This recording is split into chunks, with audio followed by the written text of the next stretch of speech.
ओम त्र्यंबकम यजामहे सुगंधिम पुष्टिवर्धनम उर्वारुकमिव बंधनान् मृत्युमोक्षेमामृतात्। ये है महामृत्युंजय मंत्र जिसका उच्चारण किया जाता है to overcome the fear of death, a place where concept of time and fear of death turn into bhasma यानी कि एशेस। महा का मतलब होता है ग्रेट एंड काल का मतलब होता है टाइम, एंड जो टाइम के बियॉन्ड है उन्हीं को हम बोलते हैं Mahakal. And we also know कि ओनली ज्योतिर्लिंग जो दक्षिण मुखी ज्योतिर्लिंग है यानी कि faces toward south, and Hindu tradition में साउथ सिग्निफाइज डेथ। तीन इंपॉर्टेंट ज्योतिर्लिंग, स्वर्ग लोक में तारक ज्योतिर्लिंग, पाताल लोक में हटकेश्वर ज्योतिर्लिंग, एंड भूलोक में महाकालेश्वर ज्योतिर्लिंग सबसे इंपॉर्टेंट माने जाते हैं। सो इस वीडियो में हम जानेंगे पहले कुछ कथाओं के जरिए कि महाकालेश्वर मंदिर का निर्माण कैसे हुआ एंड स्वयंभू ज्योतिर्लिंग क्यों खुद प्रकट हुए, ऐसा क्या हुआ था। एंड उसके बाद हम कुछ और चीज़ें जानने की कोशिश करेंगे। So I would definitely request you to watch the complete video and I hope you are going to enjoy it.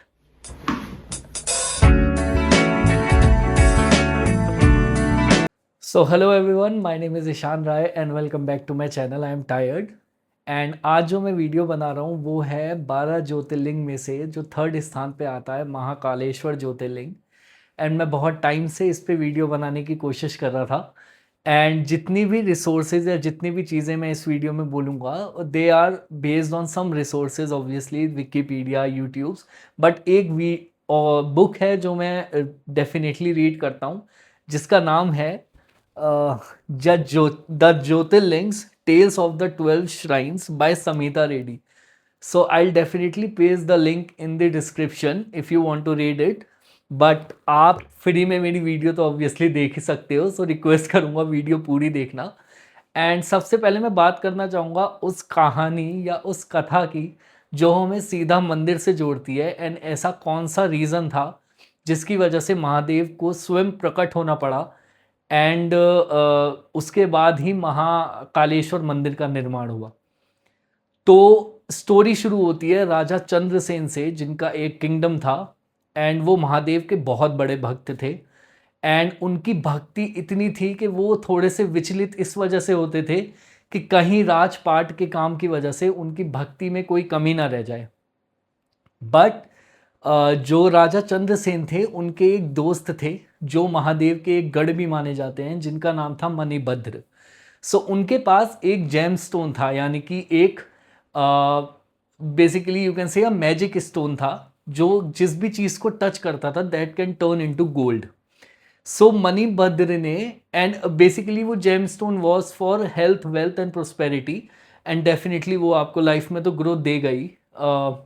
सो इस तरह का एक मैजिकल स्टोन था। तो मणिभद्र ने जब देखा राजा चंद्रसेन को कि वो थोड़े विचलित रहते हैं, परेशान रहते हैं, तो उन्होंने वो जेम स्टोन राजा चंद्रसेन को दे दिया। उसके बाद उन्होंने राजा चंद्रसेन ने वो जो स्टोन था वो अपने गले में धारण किया, एंड उसकी वजह से धीरे धीरे करके कुछ टाइम में उनका जो राज्य था वो काफ़ी ही ग्रो करने लगा, काफ़ी वेल्दी हो गया, एंड काफ़ी सारे उन पे अच्छे काम होने लगे।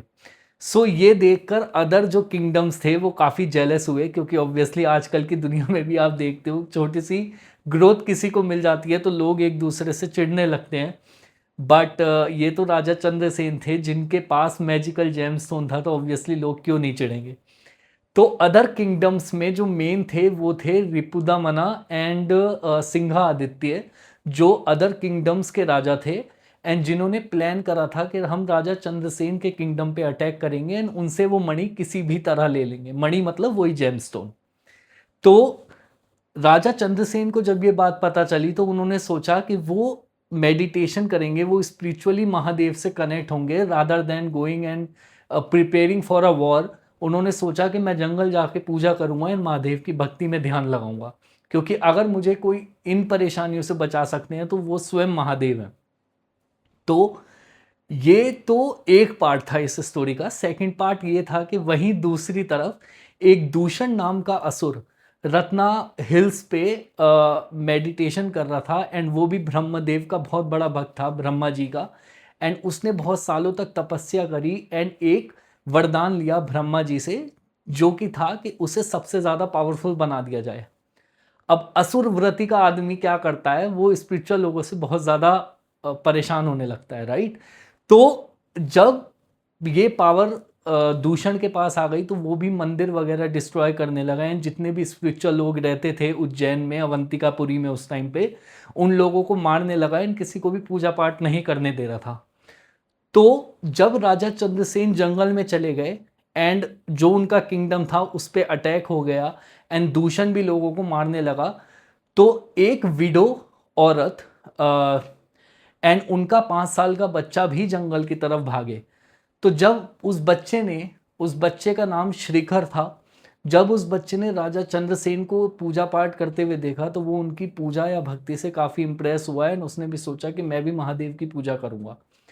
एंड उसने एक शिवलिंग बनाया, शिवलिंग का निर्माण किया एंड उस शिवलिंग पे जो भी उसे मिला, फूल, बेल, पत्र, जो भी वो सब अर्पित करने लगा। एंड ये करता देख वो इतना ध्यान में चला गया कि उसकी जो विडो माँ थी, उन्होंने उन्हें उस बच्चे को बार बार आवाज़ दी कि कुछ खा ले या चल यहाँ से, ये मेडिटेशन मत कर। बट उस बच्चे ने बिल्कुल नहीं सुनी एंड वो भक्ति में इतना लीन हो गया कि उसे किसी भी और कोई आवाज़ आ ही नहीं रही थी। तो ऐसा देख उसकी मम्मी भी काफ़ी शौक में चली गई एंड उन्हें भी ये लगा कि ये कितना ज़्यादा डेडिकेट हो गया है उस भक्ति या मेडिटेशन को लेकर। तो जब ये आक्रमण बढ़ता रहा, जब पूरा किंगडम डिस्ट्रॉय होने लगा, तो जितने भी लोग उस किंगडम में रहते थे, उस राज्य में रहते थे, वो सब लोग पूजा करने लगे एंड वो यही चीज़ बोल रहे थे कि महादेव आइए और हमें प्लीज़ बचा लीजिए। तो जब वो बच्चा, जो 5 साल का बच्चा था, जो जंगल में पूजा कर रहा था, तो वहाँ पर उस शिवलिंग में से महादेव स्वयं प्रकट हुए और उन्होंने जो है ये निर्णय लिया कि मैं इस राज्य को बचाऊंगा एंड मैं हमेशा इस राज्य की प्रोटेक्शन करूंगा। तो जब वो राज्य में गए एंड उन्होंने दूषण को देखा तो मार दिया उसको, उसको जला दिया, भस्म कर दिया एंड वो जो रूप था महादेव जी का, वो था महाकाल का रूप। एंड जो जलने के बाद जो भस्म होती है, उस भस्म से महादेव ने अपना श्रृंगार किया एंड ये बोला कि मैं इस सिटी की हमेशा प्रोटेक्शन करूंगा। सो जब ही उस शिवलिंग से महादेव प्रकट हुए तो उसी शिवलिंग के अराउंड एक मंदिर का निर्माण करा गया जिसे हम आज महाकालेश्वर मंदिर के नाम से जानते हैं। सो ये तो एक कहानी है, ऐसी बहुत सारी कहानियाँ हैं जो प्रसिद्ध है। एक स्टोरी और बताता हूँ मैं आपको, 1 सेकेंड। ये मैं इसलिए कर रहा हूँ क्योंकि मुझे नाम याद नहीं रहते। तो बेसिकली इस बुक के हिसाब से, मतलब देयर आर 3 to 4 स्टोरीज जो महाकालेश्वर मंदिर से लिंक है, but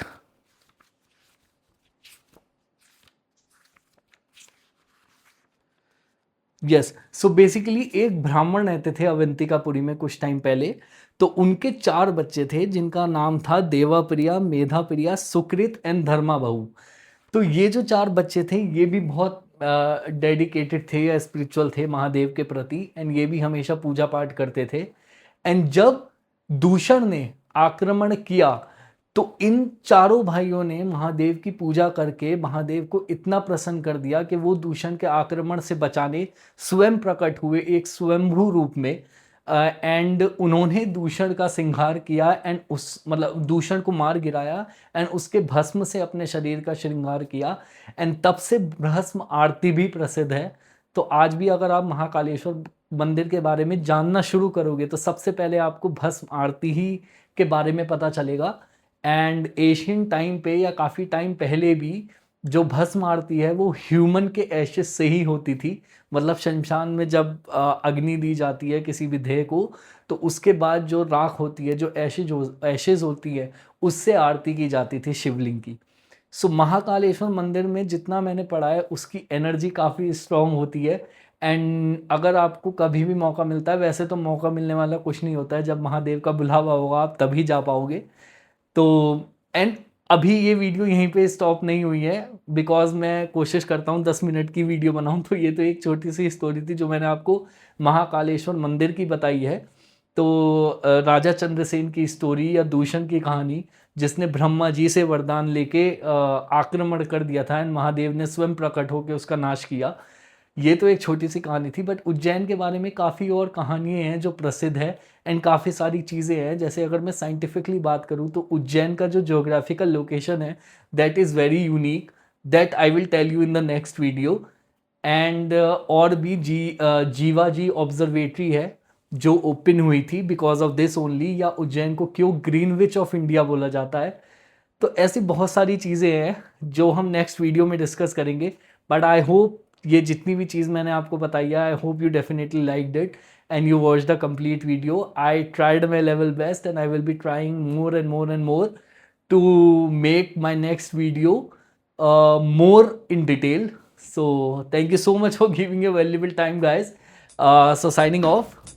Bye bye and Har Har Mahadev.